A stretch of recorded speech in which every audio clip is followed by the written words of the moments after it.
What's happening, everybody? Today, I wanted to sort of get on here and give a little story. I kind of go over this book, uh, Paramedic on the Jobs, in the headlines by an ex partner friend of mine, George Steffensen, who wrote this book. And I want to read this one story in here to you, and I'm hoping that the takeaway isn't the under the train part of the story, but the hopefully the compassion side of the story. Let me go ahead and read it out to you guys. Alone in her apartment, a woman is drinking her morning coffee, looking at the bottles of medications that she stopped taking for her psychiatric problems. Being bipolar, she has had several hospital stays, and today she's having a bad day. Crying and depressed, she's having thoughts of hurting herself. She's angry, tired of feeling this way. She smokes a few more cigarettes in her small, dimly lit apartment that she's not cleaned it in weeks or maybe even months. Roaches are running across dirty dishes in her sink. She's not taken a bath or shower in at least a week. It's so sad for this young woman, only in her mid 20s. She hasn't eaten properly in months, and her weight has dropped to under 100 pounds. Working as a paramedic, I see people who've hit some hard times in their lives. Their downfall could be caused by so many different things. Sometimes it's a drug or alcohol abuse. Other times people just get physically or mentally ill. It makes me realize that any time we could be in their place. I feel you should think that way too as a paramedic. It might help you it might give you the power to show compassion at times when you are bothered by their calls for help. I wanted to sort of mention that because of the fact that it's true. We get lost and sometimes we forget their it's their emergency, right? It's their problem that they're having. And sometimes we have to kind of maybe think about their backstory when we encounter patients. George goes on to write, Andy and I are working together and just getting into service. We grab a cup of coffee and we head to St. Mark's and Second Avenue. This is in New York City. It's funny. I like reading these things from George because I know Andy and George, and I know that street corner, and it just kind of brings back those memories of working at that hospital. Wondering what the day will bring, and one thing about being a paramedic, George puts down, you never have any idea what you're going to encounter. You can be a rookie or an old timer, and the calls will surprise and sometimes even amaze you. While Andy and I sit at St. Mark's Place, the depressed woman leaves her apartment with a blank stare on her face. She walks down the street, crossing intersections, not paying attention. One man even stops her from crossing in front of a taxi. I hope you're kind of envisioning this a little bit about what this woman's going through. She makes her way to the 6th Avenue and 4th Street subway station, and there she walks down the stairs to the subway platform. Standing near the platform, she rests against one of the steel pillars. In New York City, if you don't know, it's an underground train station, and there's these big steel pillars, girders that are like every maybe 12 feet or so. So one train comes into the station as she looks down on the tracks. That train pulls away, and she slowly walks over to the edge of the platform. Another train light can be seen coming down the tracks. The engineer scans the platform, that's the train engineer, as he enters the station. He sees the woman extremely close to the edge of the platform, but without hesitation, the woman leaps in front of the train. The engineer watches in horror as he sees her disappear under the train. He calls over his radio for help as he tries to stop the train. People who were waiting to catch their train can't believe what just happened. Some people are screaming, others just stare in shock. Calls come into 911 for a woman under the train. Andy and I are within a few blocks and advise the dispatcher that we are responding to the call. A lot of times in New York City, back in the day, you could monitor the police frequency and you hear calls coming in before they even hit the EMS end of it. And then you can actually say you want to put yourself on that call, and that sounds what they did. When we get to the subway station, we arrive with police emergency service. That's the ESU trucks, their emergency service trucks. And Andy and I get our trauma bag, oxygen, longboard, and sea collar.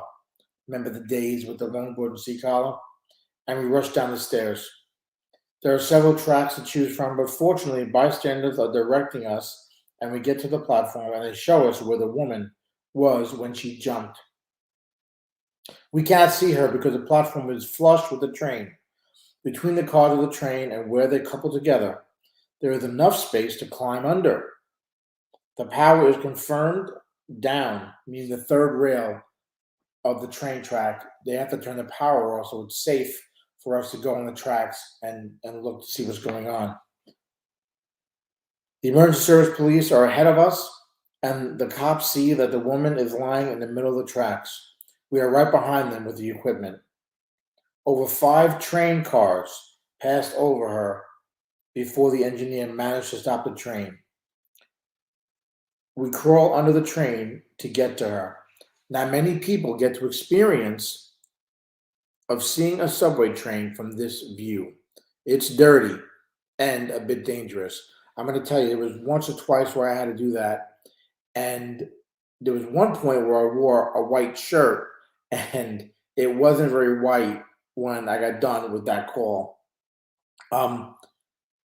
If you're like me, meaning George, you're a little claustrophobic. That makes even harder to be under a train, right? It gives another dimension to that whole situation. But when they get to the patient, we are amazed that she was not hit by the train. She's on her back. She's lying in a puddle of water. Her eyes are open, but she's not speaking to us. She lies there in a catatonic state. We get a quick set of vitals and do our patient assessment. We cut off most of her clothes to be sure we've not missed any injuries.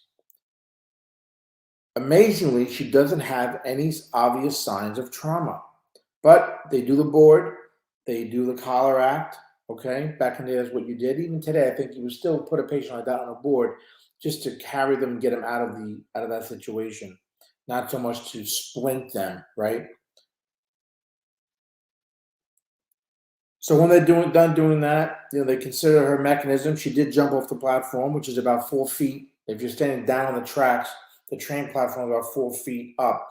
I remember the first time I was down on the tracks on a train platform, how deep it was. I turned around and it seemed like the platform was way higher than where I was standing. And from what I remember being on top of the platform looking down, how far down it was. Anyway, George continues on. He's saying that they assess her to get us onto the board, and they're thankful that she's so small. So that's going to be a pretty easy way for them to carry her out of where she's at. So they secure her to the board. They slide her out of the way, from under the train, and go to the platform. Once out from under the train, we carry her down the tracks to where the cars were coupled, and there, with the assistance of police, we lift her up onto the train. We carry her through to the other side and back onto the platform. They have to kind of go around the train, right? Because the train is filling the entire platform. So they got to get her out from underneath so they can actually carry her and then carry her all the way around. So it's quite the task, guys. This isn't like very easy. Oh, right over to the platform. No, they got to go all the way around to get it back onto the platform and then to the stairs. So they get it back to where she actually had jumped, and they carry her through the station, up the stairs to the ambulance. Before we start to transport her, we reassess her vital signs. We ask her some more questions, but she continues with her blank stare and will not respond. We transport her We transport her uneventfully to the emergency room. And then he goes on to note that once she gets cleared medically and for the trauma and whatever, she'll end up going to a psychiatric area to get evaluated. Now, she's really lucky surviving from that jump, and she's also lucky because she had 5 train cars pass over her.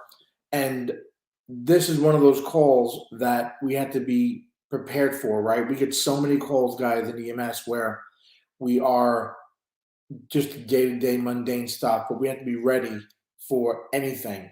Luckily for this patient, she wasn't really injured. It was more of a psychiatric issue that continued to go on, but we had to be prepared. What if she was injured? What if there were multiple traumatic injuries going on, right? Are you ready for that?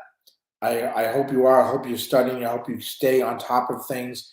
I hope you enjoyed this little story. You can get this book, Paramedic on the Jobs, in the headlines. It is from George Steffensen. Go check it out. Go to Amazon and get it there. Go get yourself a copy, guys. There are really some really cool stories in here. I'm gonna try to read some more as the months go on here, because I think they're important to have. And like I said, I kind of revisit this book once in a while just to kind of refresh my memory and remember my New York City days when I was working in Manhattan and Brooklyn and on the train and all the stuff that goes on in a big city atmosphere like that. So I kind of like revisiting the book and reading it a little bit. So I'm going to end it there, guys. Listen, if you want a free report on what you can kind of expect in the field, go to emscalls.com. It's a free report. You can download it there. Just sign up, put your name and email in, and you'll be able to go ahead and download that report. It's free, and I think it'll help you because not every patient that says they have chest pain is an MI, and every difficulty breather is not an asthma. So go check that out at emscalls.com. Guys, do me a favor, hit the like button. Let me know that you kind of enjoyed this little story, and maybe it made you think a little bit about the next time you get those patients that might be having a little bit of a private issue, mentally or physically, that maybe they're on that verge of doing something stupid like jumping in front of a train. So kind of keep that in mind. All right, guys, I'm going to end it there. Thanks for joining me. Thanks for listening. I really appreciate it. As always, I'm Jim Hoffman from emsSEO.com. Stay safe.